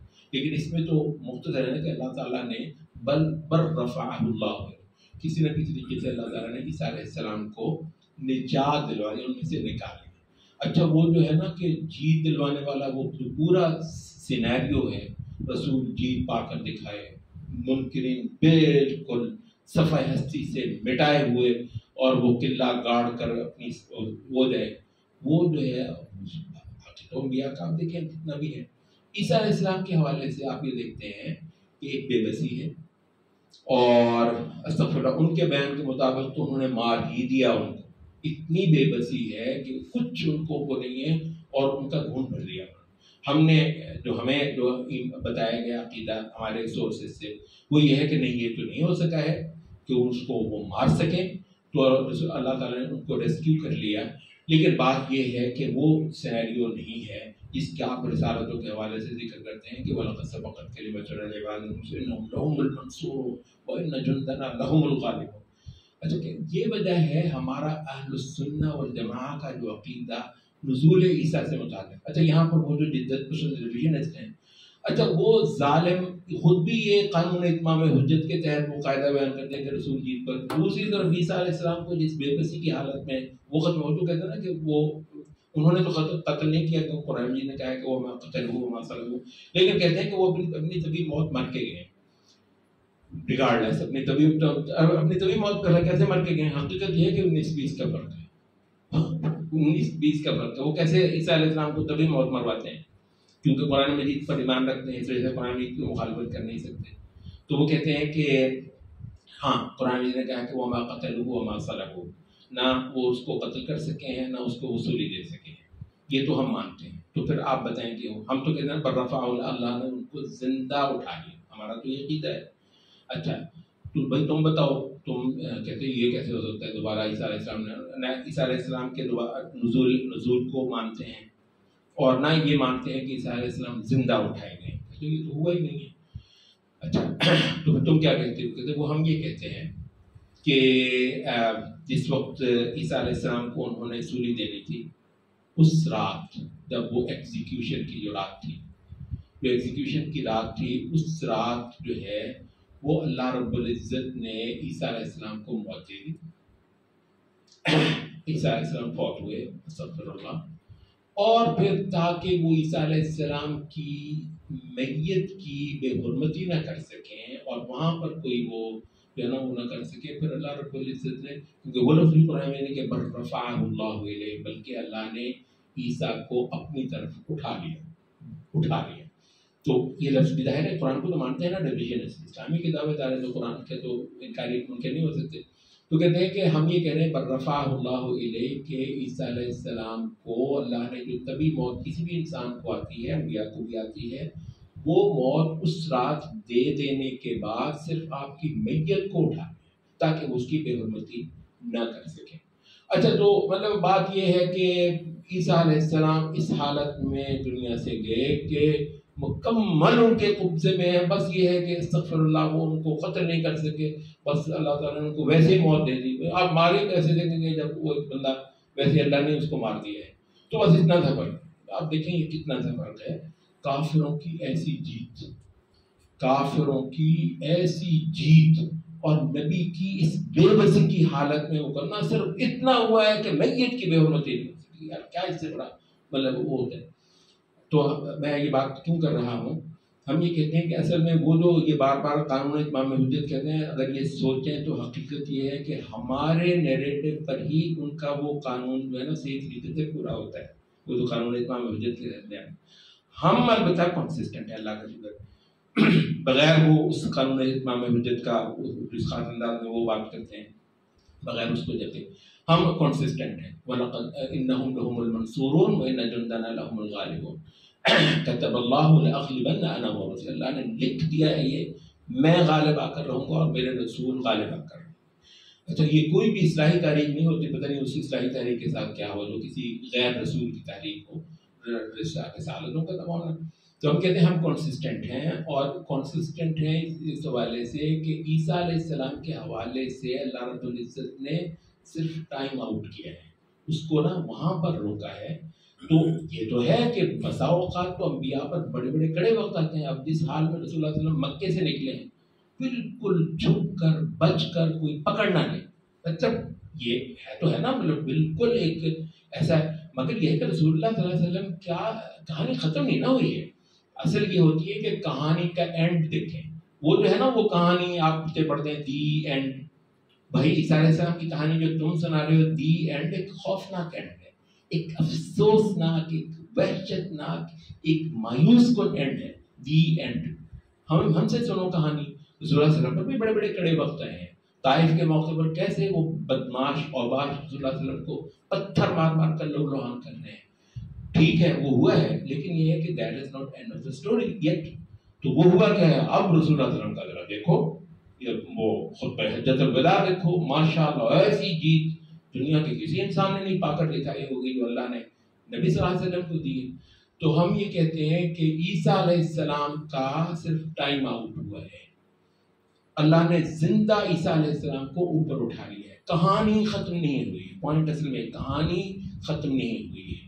اور کیا وجہ ہے کہ عیسیٰ علیہ السلام کے نازل ہونے کے حوالے سے جو حدیثیں وہ بڑی صحیح محدثین کا متواتر حدیث ہے. اور حدیثوں کی بھی کچھ قسم ہے نا, یہ اخبار احاد آپ یہ کہہ لیں, یہ ایسے بدبخت نبی نے متواتر حدیثوں کی کا انکار کر رہے ہیں. یہ خبر واحد والی حدیثیں نہیں ہیں, اخبار احاد نہیں ہیں, متواتر حدیثیں ہیں نزول عیسیٰ سے متعلق. یا میں ایک پوائنٹ واضح کرتا چلوں, مہدی کے جو ہے نا آنے کے حوالے سے جو حدیثیں پائی جاتی ہیں تھوڑی کھینچ تان کے ثابت کرنی پڑتی ہیں. وہ مطلب محدثین اس کو ثابت کرتے ہیں. بہت ساری ضعیفی ہیں, کچھ ہیں, مگر خبر واحد کے سٹیٹس سے بڑی ہوئی نہیں. مہدی سے متعلقہ جتنی حدیثیں ہیں متواتر نہیں, خبر واحد ہیں, اور ان میں سے بھی بہت ساری ضعیف ہیں. بلکہ شیخ البانی کہتے ہیں کہ مطلب انڈیپینڈنٹلی کوئی ایک بھی حدیث صحیح نہیں ہے. انڈیپینڈنٹلی مہدی سے متعلق کوئی ایک بھی حدیث صحیح نہیں ہے. یہ میں کیوں کہہ رہا ہوں انڈیپینڈنٹلی, کیونکہ محدثین کا ایک اور اصول ہے, وہ یہ کہہ رہے ہیں کہ اگر بہت ساری چین سے ایک روایت آپ کو مل جائے, انڈیپینڈنٹلی ہر چین ہی کے اندر کچھ ضعف ہو, لیکن وہ ساری چینز کو جب آپ جمع کر لیں تو وہ اتنی سی تقویت پا لیتی ہے کہ اس حدیث کو قابل قبول حدیث ہونے کا سٹیٹس مل جاتا ہے محدثین کے یہاں. اور صرف یہاں سے مہدی والی حدیثوں کو محدثین نے قابل قبول قرار دی ہے. ذرا سمجھ لیے, ایک طالب علمانہ مجلس ہے ہماری, عوام کے لیے تو ہم بات نہیں کر رہے ہیں, بس آپ ورنہ ایسے کام کا انکار مہدی کی بات کر رہے ہیں. نہیں, ہم یہ مانتے ہیں کہ مہدی سے متعلقہ نبی صلی اللہ علیہ وسلم کی جو حدیثیں ہیں وہ ثابت ہیں, لیکن وہ ثابت کیسے ہیں, طالب علم کو کا حق ہے وہ جانے کہ وہ کس سٹیٹس میں ثابت ہے, میں وہ بتا رہا ہوں. تو مہدی کے حوالے سے آپ یہ سمجھ لیں کہ حدیثوں کے حوالے سے اگر کئی سارے لیول ہیں تو خاصی نیچے کا لیول ہے. مہدی سے بتا ہے صحیح حدیثیں, قابل قبول حدیثیں. اس میں سر کہہ سکتے ہیں کہ پارشلی اس میں کچھ کانٹینٹ ہر ایک میں اگر ہم منگائیں تو وہ صحیح کے اندر مل جاتا ہے. تو یہ ہے, اور خاص طور پر ایک حدیث اس میں مہدی کا ذکر نہیں, بلکہ یہ بھی انہوں نے کہا کہ جو حدیثیں صحیح ہیں وہ صحیح نہیں ہیں مہدی سے متعلق. یہ بھی محدثین نے کہا, کہتے ہیں جو حدیثیں مہدی سے متعلق صحیح ہیں وہ صریح نہیں ہیں, اور جو صریح ہیں وہ صحیح نہیں ہیں. ٹھیک ہے, وہ کیا ہے, مسلم کی حدیث ہے, اب وہ مسلم کی حدیث ہے تو صحیح, لیکن اس میں صرف اتنا ہے کیف انتم اذا نزل فیکم المسیح ابن مریم و امامکم, تمہاری کیا شان ہوگی اس دن. میں نا حدیث کا کیا شان ہوگی تمہاری اس دن کہ جس دن تمہارے مابین عیسیٰ ابن مریم نازل ہوں گے جبکہ امام تمہارا ہوگا. تمہاری کیا شان ہوگی کہ عیسیٰ تمہارے پیچھے نماز پڑھے گا علیہ السلام. عیسیٰ تمہارے امامکم منکم, امام تم میں سے ہوگا. کہتے ہیں یہ امام مطلب کون ہو سکتا ہے, اگر وہ مہدی کی متعلق دوسری حدیثیں آپ کو معلوم ہوں تو اس وقت وہ امامت کروا رہا ہوگا تاکہ عیسیٰ علیہ السلام بھی اس کے پیچھے, تو مہدی ہی ہے. اچھا, تو وہ صحیح ہے لیکن صحیح نہیں ہے.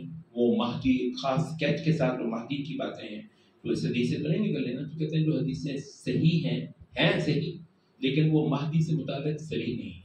اور جو مہدی سے متعلق صحیح ہیں وہ یوں ہوگا, ناک اس طرح کی ہوگی, ماتھا اس طرح, یہ ساری جو اس طرح کی ہیں وہ صحیح نہیں. اگر وہ صحیح ہیں تو اس معنی میں ہے کہ مختلف چینز مل کر جو ہے نا قابل قبول حد تک پہنچ جاتے ہیں. تو ہم نے کہا موٹی سی بات یہ ہے کہ نبی صلی اللہ علیہ وسلم کی امت کا ایک رہنما بہت نیک صالح متقی جو ہے نا وہ مسلمانوں کی قیادت کر رہا ہوگا. اس کو آپ مہدی کہہ لیں, اس کو آپ کچھ کہہ لیں, تو وہ ہوگا اور اس کے ہاتھ پر اللہ رب العزت مسلمانوں کو بہت ساری جو ہے نا فتوحات دے گا, اور اس کے ہاتھوں اللہ اس امت کی یہ بھی شان کروائے گا کہ اس کی امامت میں عیسیٰ علیہ السلام نماز پڑھا کریں. تو یہ جو چیزیں مطلب عیسیٰ ہمارا موضوع تھا کہ ہٹ نہ جائے, تو ہم یہ کہتے ہیں کہ جو ہے نا وہ ظہور مہدی سے متعلق حدیثیں تو چلیں مطلب ذرا نچلے پائے کی ہیں, البتہ نزول عیسیٰ قیامت قرب قیامت جا کے ہونا اس کے متعلق حدیثیں نہایت دو حدیثوں کی کیٹیگری میں سب سے کوئی قوی سطح ہو سکتی ہے نا, اس سطح کی حدیثیں نزول عیسیٰ سے متعلق. یہ بڑی اہم بات ہے, یہ بڑی اہم بات ہے, متواتر سے ہی کوئی اختلاف نہیں اہل سنہ والجماعہ. تو کیوں اتنی قوی جو ہے نا وہ عیسیٰ علیہ السلام کے نزول, ہم یہ کہتے ہیں اصل میں اس چیز میں کنسسٹنٹ ہونے کے لیے کہ اللہ کے جو بھیجے ہوئے رسول ہوتے ہیں وہ زمین میں ایک بار قلہ گاڑ کر لے جاتے ہیں, ایک بار وہ اپنے منکروں. تو کیا وجہ ہے کہ ان حدیثوں میں یہود کا ذکر آتا ہے, عیسیٰ علیہ السلام یہود کو قتل کر کے جائیں گے. اچھا, اور یہود کا اس وقت جو ہے جو آگے لگا ہوا ہوگا جس کا نام المسیح الدجال ہے, وہ یہودی حدیثوں میں بہت واضح ہے کہ اچھا دجال سے متعلق حدیثیں بھی مطلب متواتر ہیں. اچھا, تو وہ جو ہے نا وہ یہودی ہوگا, یہ دجال جو ہے المسیح الدجال وہ یہودی ہوگا, یہودیوں کی رہنمائی کر رہا ہوگا. وہ غالباً 70,000 من اصفہان, اس کے پیچھے 70,000 یہودی تو صرف اصفہان کے ہوں گے, اصفہان سے 70,000 یہودی اس کے پیروکار ہوں گے, اور باقی یہودیوں کا ذکر اس کے اندر نہیں, لیکن ہو سکتا ہے اصفہان کی خاص جانا وہ فرمائے. اچھا, تو یہودی جو ہے وہ اس کے ساتھ ہے, اور یہ جو وطن ہے سرزمین فلسطین جس کو یہودی اپنا وطن مانتے ہیں, یہاں پر مانے وہ کون, وہ عیسیٰ علیہ السلام کا وطن ہے. یعنی قوم بھی وہ ہے جن کی طرف عیسیٰ علیہ السلام جو منکر ہیں, اصل عیسیٰ علیہ السلام کے منکر کون ہیں آپ کو, اصل میں تو اللہ تعالیٰ نے عیسیٰ علیہ السلام کو سارے جہان کی طرف بھیجا ہی نہیں تھا. وَإِذْ قَالَ عِيسَىٰ ابْنُ مَرْيَمَ يَا بَنِي إِسْرَائِيلَ إِنِّي رَسُولُ اللَّهِ إِلَيْكُمْ, تمہاری طرف. تو unlike محمد صلی اللہ علیہ وسلم جو کہ سارے جہانوں کی طرف رسول ہیں, عیسیٰ علیہ السلام خاص بنی اسرائیل کی طرف رسول ہیں. تو ان کے جو اصل منکر ہیں وہ یہودی ہی ہوئے, یہودی کو ماریں گے. حدیثوں میں کیا وجہ ہے کہ خاص یہودی کا ذکر ہے, اور اس سرزمین میں مانیں گے جس سرزمین میں عیسیٰ علیہ السلام کی بعثت ہوئی ہے, جہاں سے خود عیسیٰ علیہ السلام ہے, سرزمین فلسطین. اچھا, وہاں پر ماریں گے اور بالکل کھیت ہو کر رہ جائیں گے. اور یہ جو ہے نا یہ جو قانون ہے یہ اسی کا ذکر اللہ رب العزت نے فرمایا ہے سورۃ النساء کے جو آخری اس میں ہے. یہاں پر عیسیٰ علیہ السلام کا کہنا ہے کہ وَمَا قَتَلُوهُ وَمَا صَلَبُوهُ, نہ قتل کیا ہے کر سکے ہیں اس کو, نہ یہ سولی دے سکے ہیں, بلکہ شبہ لہم, شبہ میں ڈال دیا گیا ہے. اور وہاں پر کہا ہے کہ وَإِن مِّنْ أَهْلِ الْكِتَابِ إِلَّا لَيُؤْمِنَنَّ بِهِ قَبْلَ مَوْتِهِ, کوئی اہل کتاب میں سے نہیں رہے گا جو اس پر ایمان نہ لے آیا ہو عیسیٰ کے مرنے سے پہلے. اچھا, یہ کہ ہم یہ کہتے ہیں اتنی الحمدللہ قوی دلیل ہے.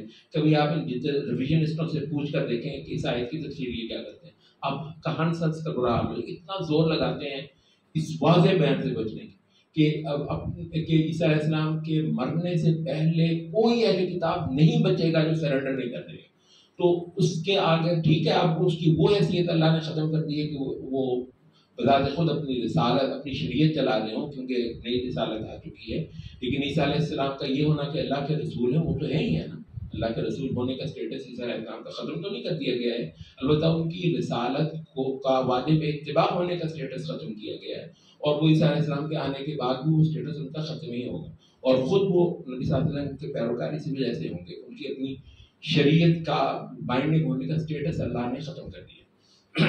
تو کہانی مکمل اور دی اینڈ مزیدار جو رسالت کے شایان شان, رسالت کی شایان. تو قصہ کوتا یہ ہے کہ رسالت خدا کا گاڑا ہوا ایک قلعہ ہوتا ہے زمین پر، جس کو کوئی مائی کا لال جو ہے نا پنجابی لفظ پھٹ نہ سکے، کوئی زور لگا لے، ٹل لگا لے، وہ جی یہ جناب یہ گلوبلائزیشن ہے جناب، یہ فری میسن ہے جناب، یہ امپیریلزم بھی آ گیا تھا، یہ جناب وہ جی یورپی قومیں بھی آ گئی تھی، یہ ٹیکنالوجی بھی آ گئی تھی، محمد کا کوئی کچھ نہیں بگاڑ سکتا۔ محمد صلی اللہ علیہ وسلم نے جو قلعہ گاڑا ہے نا زمین میں اس ہدایت کا، خدا کو جاننے کا، خدا کی پرستش کا، اس کو کوئی نہیں وہ کر سکتا۔ تو یہ جو ہے نا رسالت کے صداقت کی ایک دلیل جو رہتی دنیا تک کو فراہم کرائی جا سکتی ہے۔ اور دوبارہ میں عرض کر دوں کہ یہ وہ ہوتی ہے جو بالعموم رسول کے دنیا سے جانے کے بعد دنیا کو دستیاب کروائی جاتی ہے، کیونکہ رسول کی رسالت جو ہے بڑی صدیوں تک پھر جو ہے نا ایک گیون فیکٹ کے طور پر مانی جانی اور منوائی جانی ہوتی ہے۔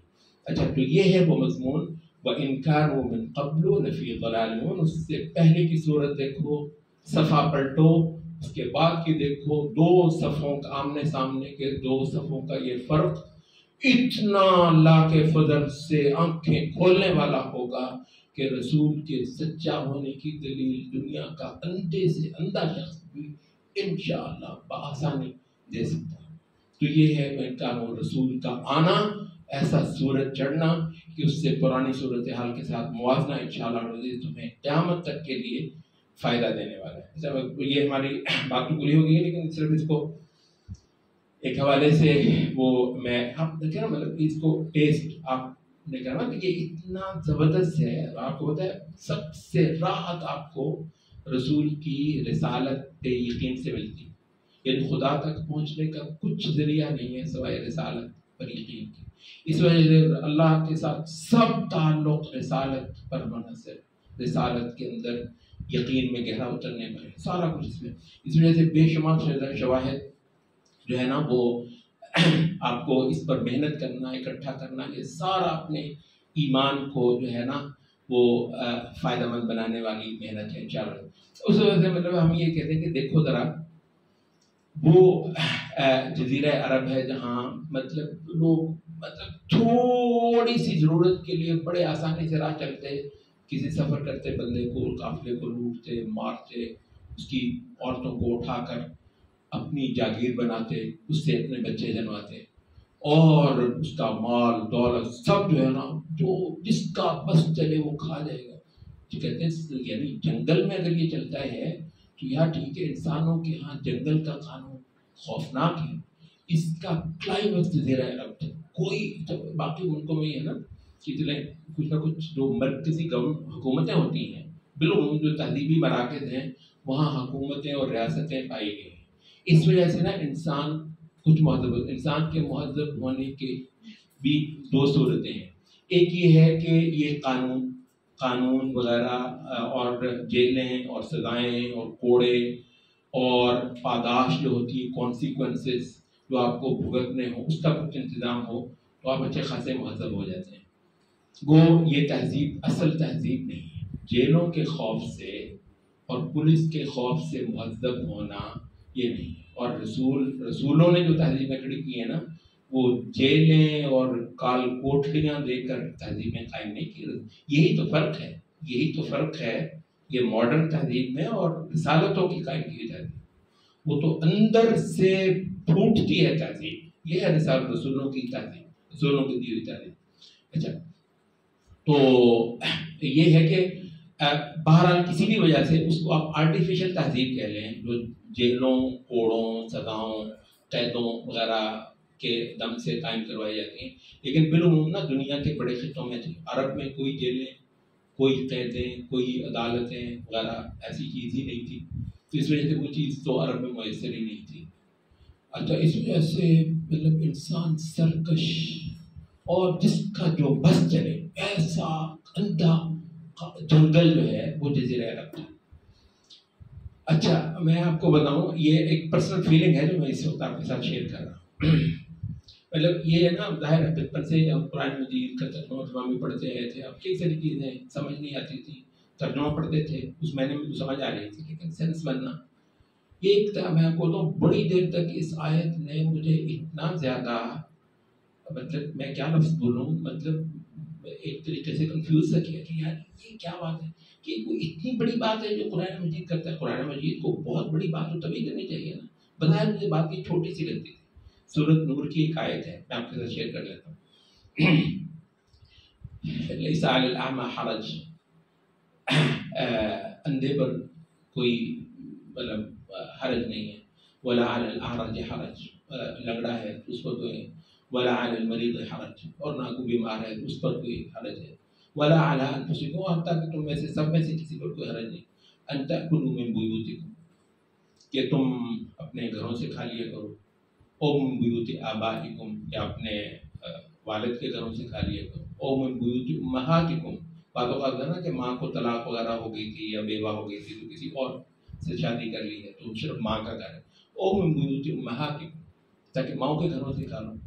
او بیوت اخوانکم، اپنے بھائیوں کے گھروں سے کھا لیا کرو. او بیوت اخواتکم، یا اپنی بہنوں کے گھروں سے کھا لیا کرو. او بیوت احمامکم، اپنے چچاؤں تایوں کے گھروں سے کھا لیا کرو. او بیوت عماتکم. اب ذرا دیکھیں اتنی جیسے کہتے ہیں نٹی گریٹی، اتنی چھوٹی چھوٹی ایک بات کرتی نہیں، سارے پھوپھیوں کے گھر سے کھا لیا. او بیوت اخوالکم، ماموں کے گھروں سے کھا لیا کرو. او بیوت خالاتکم، اپنی خالاؤں کے گھروں سے کھا لیا کرو. او صدیقکم، اپنے دوست بیٹی جو ہے اس کے گھروں سے کھا لیا کرو. لیس علیکم جناح ان تأکلوا جمیعا او اشتاتا، اور بالکل کوئی حرج نہیں ہے کہ سب اکٹھے ہو تو اس وقت کھا لیا کرو، اور کوئی وہاں پر نہیں ہے اکیلے ہو تو کھا لیا کرو. تأکلوا جمیعا او اشتاتا. مطلب میں یہ کہتا تھا یعنی یہ کون سی بات ہے اپنے چچا کے گھر سے تم کھا سکتے ہو، اپنے یار ویسے ہی کھاتے ہیں کھا لیتے ہیں، یہ کیا ہے. میں آپ کو نا ایک خاص عرصے تک مجھے یہ سمجھ نہیں کہ قرآن مجید کو بڑی ہی بات کرنی چاہیے، قرآن مجید نے یہ بات کیوں کی. بعد میں جب ہم نے تفاسیر وغیرہ پڑھی تو خدایا وہ ایک ایسی بڑی حقیقت کھلی کہ وہ سارے دھونے کر لیے.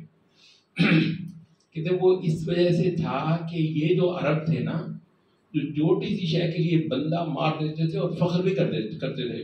مطلب کہتے ہیں یہ اصل میں یہ جو اس کا جو شان نزول ہے وہ یہ ہے کہ صحابہ جب جہاد پر جاتے تھے اس میں وہ آیت میں گیا او ما ملکتم مفاتحہ، یا جس گھر کی تمہارے پاس چابیاں ہیں اس میں کھا لیا کرو. وہ بھی اس میں لفظ آتے ہیں وہ میں مس کر گیا. کہتے ہیں وہ ہوتا یہ تھا کہ صحابہ جب جہاد وغیرہ پر جاتے ہیں نا تو ظاہر ہے گھر میں کوئی مطلب کسی کو نا پیچھے جو کہ یار میرے گھر کی طرح یہ چابی لے لو اور نا میرے گھر کی ذرا خیر خبر رکھنا، میرے گھر میں سونا. تو یہ ہوتا تھا کہ آدمی نا وہ گئے ہوئے ہیں تو آدمی کا جو سوتیلا باپ ہے جس کے ہاں اس کی ماں کی شادی ہوئی ہے تو وہ اس کے گھر میں رات اس نے گزاری ہے، یا اپنے چچا جہاد پر گیا اس کے گھر میں رات گزاری ہے، یا اس کا بہنوئی وغیرہ گیا ہوا ہے تو بہن کا گھر ہے تو وہاں پر ہے، یا پھوپھی کا. اب آپ کو سینس کلیئر ہو رہی. تو آپ کے دوستوں رشتہ داروں میں سے جو کوئی جہاد وغیرہ گیا آپ کو اس نے کہا کہ یار میرے گھر کی ذرا خبر رکھنا، رات کو میرے گھر میں سونا. اچھا آپ رات کو سوئے ہوئے ہیں وہاں پر رہے ہوئے ہیں، گھر میں کوئی چیز پڑی آپ کو بھوک لگی ہوئی ہے. صحابہ اس سے ڈرنے لگے تھے کہ کیونکہ اس کی اجازت نہیں ہے کہ میں اس میں سے ایک لقمہ لے لوں تو وہ کھا نہیں رہے، بھوک بھی ہے. اور رات کو بعض اوقات آپ کو نا خاصا جو ہے نا وہ 15-20 منٹ گھر چل کر اپنے گھر جانا ہوگا، بھوک لگی ہوئی یہاں پر کھانا پڑا ہے بھی اس کا ہے. سبحان اللہ، محمد کے آنے سے اس جزیرہ عرب کو یہ بلندی ملنی تھی. وہ اپنے سگے بھائی کے گھر سے کھانا پڑا ہوا ایک لقمہ اٹھانے کا روادار نہیں، اللہ سے ڈرنے لگا ہے. کہتا ہے اس کی اجازت نہیں ہے. قرآن نے کہا بھائی اتنا مسئلہ نہیں، کھا پی لیا. سبحان اللہ، محمد کے دم سے جزیرہ عرب کو یہ بلندیاں ملنے تھی. کہاں وہ عرب بندہ 10 روپے کے لیے بندہ مار لیا، بیکار نہیں کی. وہ جزیرہ عرب ابھی سے یہ ہے فرق. وَإِنْ كَانُوا مِنْ قَبْلُ لَفِي ضَلَالٍ، دیکھو تو صحیح پہلے کس ضلالت میں کس گمراہی کے اندر تھے. اور اب روشنی کا اندازہ کرو کہ محمد کے دم سے کیا. ہم یہ کہتے ہیں ماشاءاللہ اتنی بین دلیل ہے رسول کی رسالت کی کہ اندھا بھی انشاءاللہ اس پر سہی دے گا. سبحانک اللہم و بحمدک.